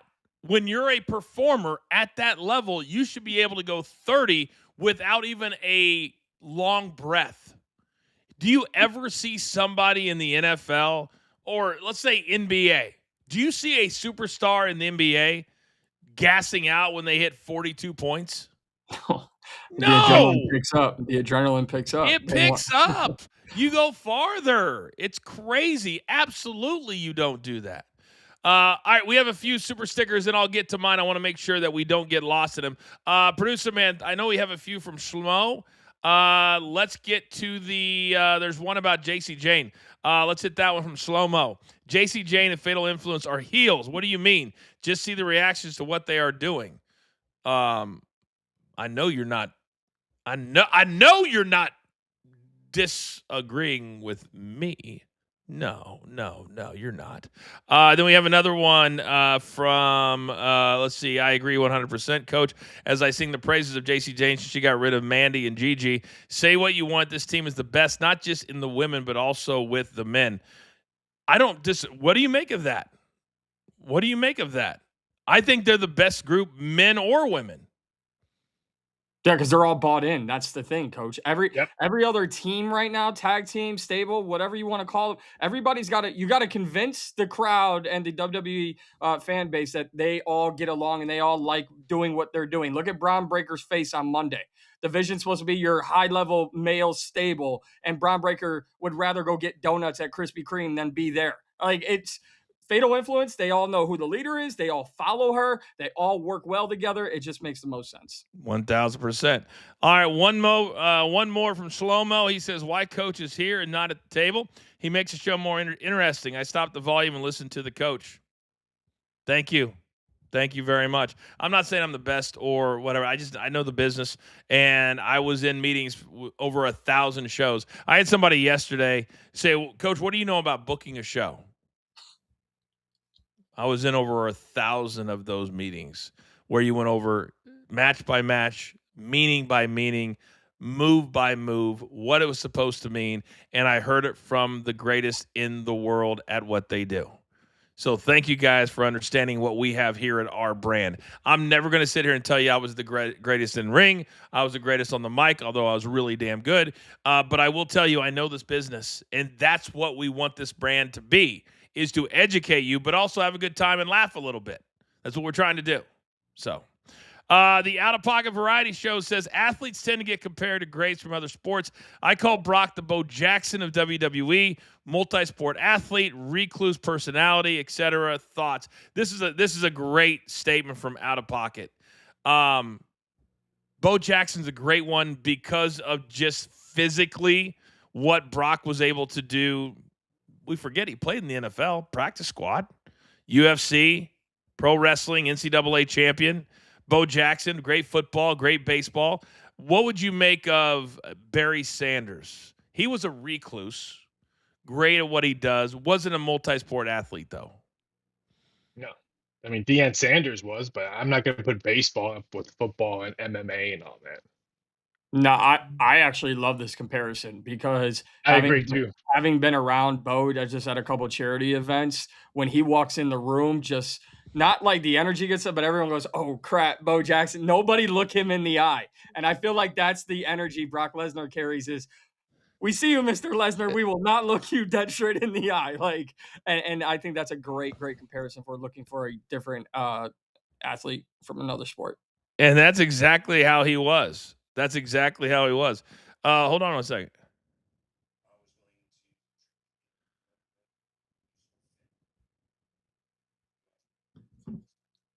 Hold on.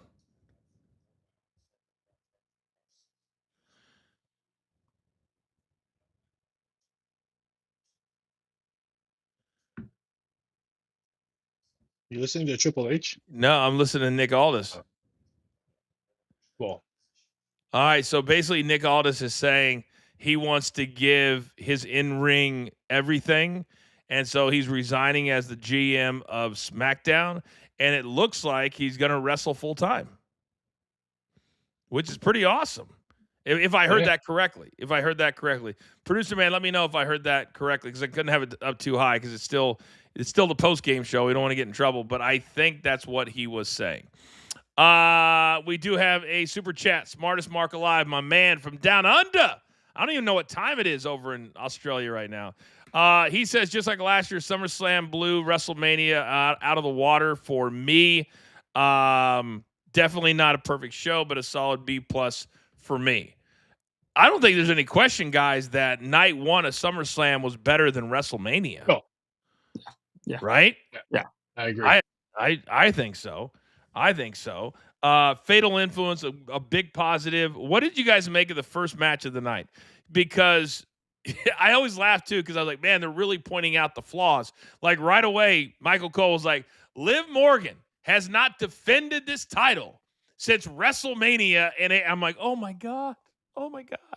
Why are we pointing that out? Because to me, that's a huge negative.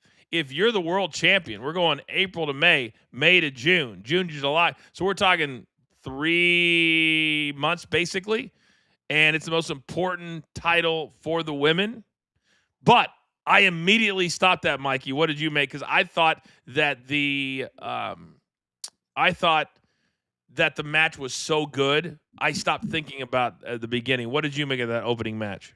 I absolutely love the match. I think Liv and Io proved that they are at the top of the women's division on any show. These are why they're the creme de la creme of, women's professional wrestling. And when you look at it, like, I'm not saying that this is what it is or this is how it should be, but we shouldn't leave Liv Morgan, who is so damn talented, on the sidelines for so long when just time after time after time she produces high quality matches. Don't just keep her because she's that good and you want a big show. Make this even more consistently so people buy into it more.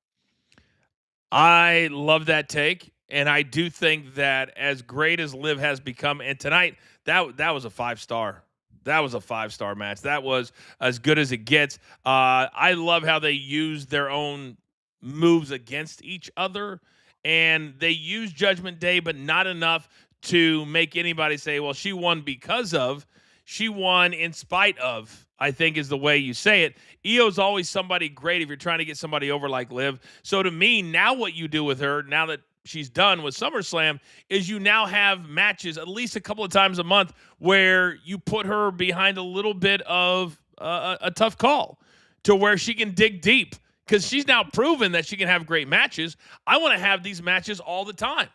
I think she is the hottest thing going, certainly on the Raw side of things. And I think if they had something with Fatal Influence, even though they're both heels, I think there could be. I think that would work. What did you make of that, Rafael? Yeah, 5-star match easily. But wow, what a great 6 tag team match! Judgment Day versus Fatal Influence. I would definitely want to see that. That'd be a fantastic match. That'd be good, right? That'd be really, really good. I think there's times where babyface doesn't work, but there's a lot of times where heel does work, because I think there's a lot of guys out there that are. You remember what's his name called Cole tonight when the bells came out? He goes, "You old creep!" They said, "Stay away from you." There's a lot of old creeps out there, and there's a lot of guys like There's this one. By the way, we have over 2,000 people watching right now. That's a big number for us. Thank you guys very, very much. That there's these accounts, and I don't know how this one stays open, but basically it's all AI of Liv Morgan. And it's called Ring Water Day or whatever. And somebody sent me a few of these things. AI is a crazy, crazy thing. My point is that wrestling is 85% male dominated. So use that to your advantage, and you have a very attractive world champion. Use that to your advantage. It doesn't happen all the time. I would use some of the bigger girls or Liv. Use size or use severe beauty to your advantage. Do you agree with that, Mike? I think we've lost sight of what pro wrestling is, to be honest with you. These are supposed to be freaks of nature or different than everybody else. There's not a lot of 9s and 10s, so to speak, that can go out there and kick ass like Liv Morgan. And just think about even so much more. You talk about 85% male, in the fan base here, Coach. Imagine she continues to go out and just dominate and defend her belt. Then what's every guy going to say with Cheeto dust on his fingers? Man, she's so good. She needs to leave Dom Mysterio, right? Like, they'll get so invested in, like, she's so much better than Dom. She should have me and my brother. We would treat her like a queen, But, like, right now, she's just backstage just telling everyone what to do. And then she's like catering to Dom. So I think you get her in the ring, you have everyone really going over with her. No doubt about it. Keep those super chats coming. We'll answer all your questions. We got another one that came in. Chris Powell, 007. He's got a question. He goes, why was that Hell in a Cell? Little violence, no blood, barely used the cage. Brock told us Oba's the future rather than showed by getting wrecked. Disappointing, good apart from last 2 matches. See, Chris, this is where wrestling is subjective. What he said in this super chat, he's not wrong. He's not wrong. I did say in my video earlier today, take Oba to the deep waters. Deep waters is, I guess, subjective. Some people would love to see even way more violence, like Oba going through a table, or maybe 2, or using the cage. He's right. They did not use the cage that much. Rafael, first, do you agree with Chris? 100%. I mean, they didn't need the cage. They could have used the tables and chairs for everything else. You don't need a cage for that. But yeah, I don't think Hell in a Cell was the perfect word or perfect phrase for this match. They could have called it something else. You could have done, I guess, you could have done Falls Count Anywhere. You could have done a no DQ. You could have done, and then you could have holds barred. What's that? No holds barred. Didn't they have any? No holds barred. Yeah, he could have done that too. I think this is where creative gets in trouble, and we talk about creative a lot these days. Is, man, it sounds amazing, but when you throw somebody inside Hell in a Cell, Mikey, instantly, you think back to Taker and Mick Foley, and that's probably another reason why they did the tribute tonight as well. The most famous Hell in a Cell is Mick Foley and The Undertaker. So to me, I think they thought, oh my goodness, this is going to be like that. Man, you throw people in Hell in a Cell, Mikey, it better be something not jumping off the top through the table. That was just psychotic. But people expect a certain level, like Chris. Yeah, no, absolutely. I agree with this 1,000% actually. Street fight would have been how I would have, coined this match, because with Brock Lesnar being the greatest combat sport athlete of all time, as Paul Heyman loves to say, you have Oba beat him in a street fight and Brock's supposed to be the real fighter.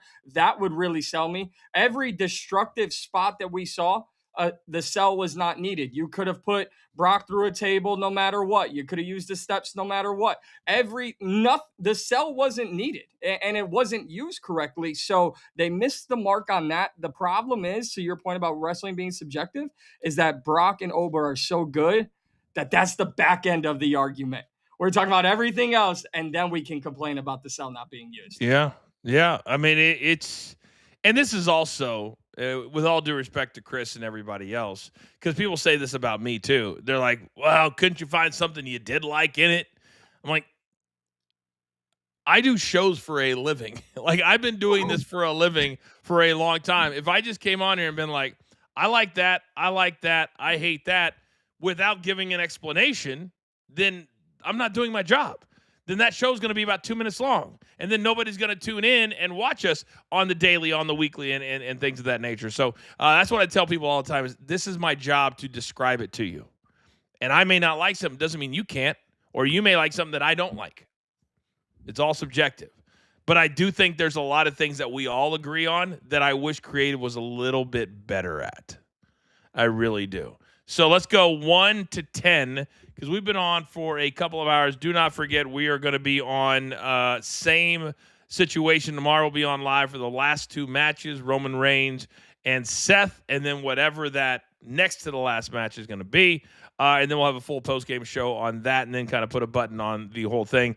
Right now, CM Punk is on the post-game show, which is on the ESPN app. And it looks like he is once again being CM Punk.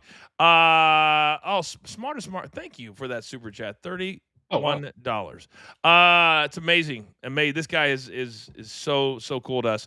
WWE title should always be main event. The King of the Ring winner said, "Nah, I'm good," and put the most important thing on the back burner. Now the same guy is given the main event and essentially little broed the world title again. He's not wrong with this either. This was a problem I had with this whole scenario, is that this world we live in, guys, the world heavyweight champion, this is why I think there should be one title, one women's title, one tag, one women's tag, intercontinental title for both. We're straight. We don't need any more than that. And when Oba won the King of the Ring, and when why would I go against the biggest star in the world? But I'll go over here and face Brock. That, in storyline purposes, either one can take this. It didn't make a lot of sense because what we were taught when I was in the WWE, in our fantasy world, guys, what's the number one most important thing when you are a WWE talent? What's the number one thing you should strive to be? World champion. World champion. World champion. So when you have an opportunity handed to you that you earned, and then you go, I can have that anytime. No, you can't. Those things don't just walk up. It's like Mikey in MMA, Rafael in MMA. And can you imagine somebody be like, when John Jones was champion? No, I don't want to face John Jones. I'll go over here because I can always have that. No, you can't. No, you cannot. They come every day. And that's what made it so stupid. I love this from Smartest Mark Alive. It did make Oba look a little silly, but again, it's not his fault. It's creative's fault. Yeah, I'm going to play devil's advocate here, Coach, because I do actually if it was told correctly, and it does not fall on Oba, it falls on creative. If he shouldn't have said, "I can get that at any time." If he would have said something to the effect of, "I don't feel I'm world championship caliber until I beat Brock, until I settle the score. Now I feel some type of way." Which also leads into then you shouldn't have had him win King of the Ring if he was going to say that after he won the whole damn thing. Some of these events, these PLEs, when you win them, we go back to our signature moments. Very similar to tonight. Hell in a Cell, you're supposed to use that because we go back to the instant classic. They didn't do King of the Ring right. They tried to make up for it. They missed the mark. But I think if Oba would have said, "I'm not championship caliber until I beat Brock," then I would have been okay with it. Okay. So let me push back on that. You're trying to build a star who is going to be the biggest in the world. And you want him to admit an internal weakness on the build. That's what you just suggested. You're building the biggest star in the next 10 years. And you want him to say, "You know what? I'm not there yet. So I'll take on the biggest monster that's ever lived in the last 25 years. Well, I mean, hindsight's 2020. That's what you're suggesting. I understand that, but as we talk here tonight on August 1st, I've watched Unreal, and I just heard Bruce Pritchard say they're not ready yet. They're not ready. So it's not just me saying it, Coach. They're saying it in creative. Yeah, but you're asking him to say it. I understand what that's the difference. I understand what I'm asking, but it's also in a sense to give even more. Not that he needs it, but even more value to this short time feud that he had with Brock. But in doing that, you're lowering in wrestling to these kids that are watching. These are superheroes. Okay? Superheroes. Have you ever heard Superman say, "Nope"? You heard Clark Kent say it.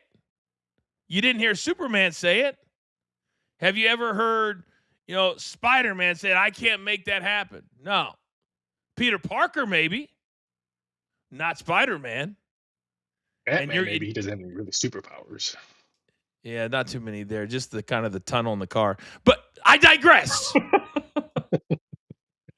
Rafael, what do you make of if Oba would have admitted a weakness or a doubt would that have made him look better in your eyes for forgoing a matchup with Roman Reigns? No, I think that'd be a little weaker because now you have that either on videotape saying the weak spot of him. So no, I think that'd been awful for him to say. I just think they were in a bad position of him winning King of the Ring, and then you still got Brock feuds just still laying out there. I think they were just in a bad position. Exactly, which is why they shouldn't have had him win King of the Ring. And there was a million different ways you could have done it. You could have had somebody come in, cost him something. Hell, you could have had a lot of people thought Brock was going to cost him that win, and that never happened. Some point, I feel like when I watch Unreal, and I know, Mike, you've already joked it, and it's going to be a joke for a long time. The punk. I was like, man, I've never seen 7 sheep say a word faster than that. However, when you're sitting in there and you're coming up with creative and you're saying, how do we get this guy over and still have him face Brock at SummerSlam? It's not win the King of the Ring. It's having somebody screw him out of winning King of the Ring. Then whoever did that, if it's not Brock, when he gets done with Brock at SummerSlam and you don't want him facing Roman until next WrestleMania, who would be the guy that he would have gone after he fought Brock tonight? Everybody say it with me. The person who screwed him out of the chance to be with Roman. You see what I'm saying here? Yep. Do we understand what we're talking about? Yeah, 100%. Like, right? You would have had another 2 or 3 months or 4 months with whoever screwed him. And you could have had anybody. Say you had Randy Orton come out of nowhere at King of the Ring. What are you doing, Orton? I used to be that guy. I used to be the 21-year-old can't miss. Now, he ain't going to do that, not on my watch. See how easy that is? If you want to have Randy, no, he's not the guy. I was the guy. Remember Evolution? Remember I was with Ric Flair and Triple H and Batista? Remember that? That was me. Opa's not going to take that spot. No. I mean, it's do I have to write everything here? Do I have to learn from Vince Russo and just give you all of this for free? No. No more freebies, boys. No more. I'm kidding. But see how easily that can be made if you decide not to do that. And now they protect Roman so much, everybody believes that there should be a Roman Oba before Roman is done. Roman's already been in, 10 main events at WrestleMania? I think he's 40, 41, something like that. He doesn't have a whole lot of time left. Plus, he's sick. He still has cancer in some way, shape, or form. And you have to have that in your back of your mind. But do we think we'll see Oba and Roman before WrestleMania? No. Yeah. No, not a shot. You're right. Right now, wait a second. Nick Aldis. Okay, so I heard it wrong. So now, this is really funny. They don't do press conferences anymore. But yet right now, Triple H is doing press conference reinstating Nick Aldis. That's what I thought when I saw that. But it's the post show. It's like the post show. I'm like, but they don't do this with so he's sitting in front of a microphone and they're reinstating Nick Aldis as the general manager of SmackDown. So maybe looks like this was a one-off. God, they pick and choose what they want, don't they? It's so incredible to me. I don't even get bitter that I'm on the. I feel like I'm on the outside because I'm like usually the most vocal person. But I'm sitting there. I'm like, man, they will manipulate the narrative at every turn. No press conferences, but we'll sit at a press table and we'll give this out like it's a press conference. Well, Coach, they had to do away with press conferences. I mean, John Cena put R-Truth through a table. That was the highlight of the press conferences. You can't get better than that. I mean, what else are they going to do at a press conference? All right, we got another. Oh man, Smartest Mark, you don't have to do that, but I do appreciate the thank you. Another super chat from Smartest Mark. As always, thanks for the support, Coach. Keep being an inspiration. Much love to the BTT family. If you guys don't know, because I know there's a lot of new people that come in here. Smartest Mark Alive. If you're sitting at home and you're thinking to yourself, man, I want to do this, or I'd love to start a show, or I'd love to have a podcast, or whatever the case might be. It was less than a year ago that Smartest Mark Alive was watching the Coach and Bro show. And he decided, you know what? It was something that I said. He goes, I'm going to start my own show. And I said, you got to be consistent. You got to give shows every week, twice a week, whatever it is. And not only, guys, has he started, but he has well over 10,000 subs on his YouTube page for his show in Australia. And the only time he gets pissed off at me is when we change the start time for our shows because he has to watch like at 4 o'clock in the morning over there or 3 o'clock and he gets pissed when he has to wake up earlier to watch the show live. I can't take care of everybody. You know what I mean? Even if you're in Australia, New Zealand, Tokyo, wherever you're at, we love you. What do you make of that? Starting your own show, keeping your head down, and in less than a year, you have over 10,000 subs, which I think is the hardest thing to do in media today is build a YouTube page. Do you guys agree? Agree. It's hard. It is hard to do those YouTube pages, man. No doubt about it. Gentlemen, we are officially at 2 hours, and I said that would be our limit tonight because I have to protect my voice. So let's have our final takes on night number 1. A reminder, we'll be back for night number 2 live tomorrow night. Final 2 matches and full post-game of the entire event. So, Rafael, let me start with you. Your takeaway from night number 1. I'll keep on doing grades, not 1 through 10, since I started it that way during the show. I would have gave a B-. I really enjoyed Saturday night 1 of SummerSlam. It was way better than WrestleMania. I loved the end of the match with Brock Lesnar, and it started off really well with the women's match. So it was a couple hiccups. I didn't really like the old ladies in the match. I thought they showed their age in there, but the end match was what I'm going to think about, and I can't wait to rewatch it tonight. And guess what? That's kind of the way it's supposed to be. It's supposed to be the main event, and everything else kind of builds up to it. So you're supposed to kind of feel that way. All right, Mikey, we got a B- over here. What's your final takeaway from night number 1? I'm going to give it a B+ for the in-ring performances, although I believe on paper we all thought there was no way this wouldn't be A or A+. Because when you compare the 2 nights, it was night 1 is so much stronger than night 2. The one thing that really shocked me for the most part is the King of Pops, Triple H. We didn't get that many pops or run-ins or surprises. We didn't have 14 masked men or women coming in here, right? So I'm actually shocked at how we just kind of let the wrestlers wrestle, although some of them lacked in that department. I think this was a pretty well-off night, but I think it could have been better given what we had on paper. There's a lot to unpack from night number 1. I will say this.